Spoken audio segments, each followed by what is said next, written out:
ಇತ್ತೀಚೆಗೆ ಸ್ಯಾಂಡಲ್ವುಡ್ನಲ್ಲಿ ಅನೇಕ ಹೊಸ ಘಟನೆಗಳು ಬೆಳಕಿಗೆ ಬರುತ್ತಿದೆ. ಸಿನಿಮಾದಲ್ಲಿ ನಡೆಯುವ ಅವಘಡಗಳು, ಕಲಾವಿದರ ಸಾವು ನೋವು, ಹೀಗೆ ಅನೇಕ ಘಟನೆಗಳು ನಡೆಯುತ್ತಲೇ ಇದೆ. ಇನ್ನು ಇದೀಗ ಕನ್ನಡ ಚಿತ್ರರಂಗದಲ್ಲಿ ಮತ್ತೊಂದು ಹೊಸ ವಿಚಾರ ಬಂದಿದ್ದು, ನಟ ನಿರಂಜನ್ ಮೇಲೆ ಹಲ್ಲೆಯಾಗಿದೆ. ಹಾಗಿದ್ರೆ ಯಾರು ಈ ನಿರಂಜನ್ ಮತ್ತು ಏನಾಗಿದೆ ಇವರಿಗೆ ಅಂತ ಈ ವಿಡಿಯೋದಲ್ಲಿ ಹೇಳ್ತೀವಿ ನೋಡಿ. ಅದಕ್ಕೂ ಮುನ್ನ ನೀವು ಕೂಡ ಈ ವಿಡಿಯೋಗೆ ಲೈಕ್ ಮಾಡಿ ಮತ್ತು ನಮ್ಮ ಚಾನಲನ್ನು ಸಬ್ಸ್ಕ್ರೈಬ್ ಮಾಡಿ. ಬೆಂಗಳೂರಿನ ಸುಬ್ರಹ್ಮಣ್ಯಪುರ ಬಳಿಯ ಬಾರೊಂದರಲ್ಲಿ ಟಗರುಪಲ್ಯ ಖ್ಯಾತಿಯ ಸಹ ನಟ ನಿರಂಜನ್ ಮೇಲೆ ಬಿಯರ್ ಬಾಟಲ್ನಿಂದ ಹಲ್ಲೆ ನಡೆದಿದೆ.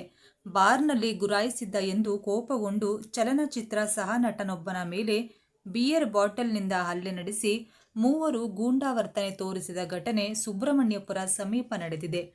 ಕುಮಾರಸ್ವಾಮಿ ಲೇಔಟ್ ನಿವಾಸಿಯಾಗಿರುವ ಚಿತ್ರನಟ ನಿರಂಜನ್ ಹಲ್ಲೆಗೊಳಗಾಗಿದ್ದು, ಈ ಘಟನೆ ಸಂಬಂಧ ವಿಚಾರಣೆಗೆ ಹಾಜರಾಗುವಂತೆ ರಾಜರಾಜೇಶ್ವರಿ ನಗರದ ನಿತಿನ್, ಪ್ರಜ್ವಲ್ ಹಾಗೂ ರಾಘವೇಂದ್ರ ಎಂಬುವರಿಗೆ ಸುಬ್ರಹ್ಮಣ್ಯಪುರ ಠಾಣೆ ಪೊಲೀಸರು ನೋಟಿಸ್ ಕೊಟ್ಟಿದ್ದಾರೆ.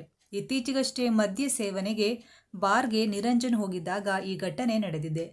ಕುಮಾರಸ್ವಾಮಿ ಲೇಔಟ್ ನಿವಾಸಿಯಾಗಿರುವ ಚಿತ್ರನಟ ನಿರಂಜನ್ ಹಲ್ಲೆಗೊಳಗಾಗಿದ್ದು, ಈ ಘಟನೆ ಸಂಬಂಧ ವಿಚಾರಣೆಗೆ ಹಾಜರಾಗುವಂತೆ ರಾಜರಾಜೇಶ್ವರಿ ನಗರದ ನಿತಿನ್, ಪ್ರಜ್ವಲ್ ಹಾಗೂ ರಾಘವೇಂದ್ರ ಎಂಬುವರಿಗೆ ಸುಬ್ರಹ್ಮಣ್ಯಪುರ ಠಾಣೆ ಪೊಲೀಸರು ನೋಟಿಸ್ ಅನ್ನು ನೀಡಿದ್ದಾರೆ.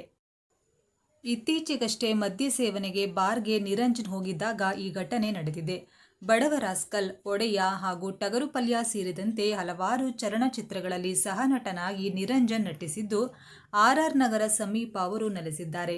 ಮಾರ್ಚ್ 28ರಂದು ನಟ ಹಾಗೂ ಸ್ನೇಹಿತ ಯಶಸ್ ಸೂರ್ಯ ಅವರನ್ನ ಭೇಟಿಯಾಗಿ ಬೈಕ್ನಲ್ಲಿ ಮನೆಗೆ ಬರಳುತ್ತಿದ್ದೆ. ಆಗ ಮಾರ್ಗ ಮಧ್ಯೆ ಉತ್ರಳ್ಳಿ ಮುಖ್ಯ ರಸ್ತೆ ಬಳಿ ಬಾಯಾರಿಕೆಯಾಗಿ ನೀರು ಬಾಟಲ್ ಖರೀದಿಸಲು ಬಾರ್ ಆ್ಯಂಡ್ ಕಿಚನ್ಗೆ ತೆರಳಿದೆ. ಆಗ ನನ್ನನ್ನು ಅಪರಿಚಿತ ವ್ಯಕ್ತಿ ತಳ್ಳಿದೆ. ಇದಕ್ಕೆ ನಾನು ಆಕ್ಷೇಪಿಸಿದೆ. ಇದಕ್ಕೆ ನನ್ನನ್ನು ನಿಂದಿಸಿದ. ನೀನು ಆರ್ಟಿಸ್ಟ್ ಆದರೆ ನನಗೇನು ಎಂದೆಲ್ಲ ಮಾತನಾಡಿದ. ಆಗ ನಾನು ಬಾರ್ ಮಾಲೀಕರ ಜೊತೆ ಮಾತನಾಡಿ ಒಳಗೆ ತೆರಳಿದೆ. ಅಷ್ಟರಲ್ಲೇ ಅಲ್ಲೇ ಕಾರಿನಲ್ಲಿ ಕುಳಿತಿದ್ದ 4 ಬಂದು ಗಲಾಟೆಯನ್ನ ಶುರು ಮಾಡಿದ್ರು. ಅದರಲ್ಲಿ 2 ನನಗೆ ಬಿಯರ್ ಬಾಟಲ್ನಿಂದ ಹೊಡೆದರು. ನನಗೆ ಗಾಯವಾಯಿತು ಎಂದು ನಿರಂಜನ್ ತಿಳಿಸಿದ್ದಾರೆ. ಇನ್ನು ಈ ಘಟನೆ ಸಂಬಂಧ ಸುಬ್ರಹ್ಮಣ್ಯಪುರ ಠಾಣೆಗೆ ಅವರು ದೂರನ್ನ ನೀಡಿದ್ದರು. ಅದರನ್ವಯ ತನಿಖೆಗೆ ಇಳಿದ ಪೊಲೀಸರು ಸಿಸಿಟಿವಿ ಕ್ಯಾಮೆರಾವನ್ನ ಆಧರಿಸಿ ಮೂವರನ್ನ ಪತ್ತೆ ಹಚ್ಚಿ ವಿಚಾರಣೆಗೆ ನೋಟಿಸ್ ಅನ್ನ ಕೊಟ್ಟಿದ್ದಾರೆ.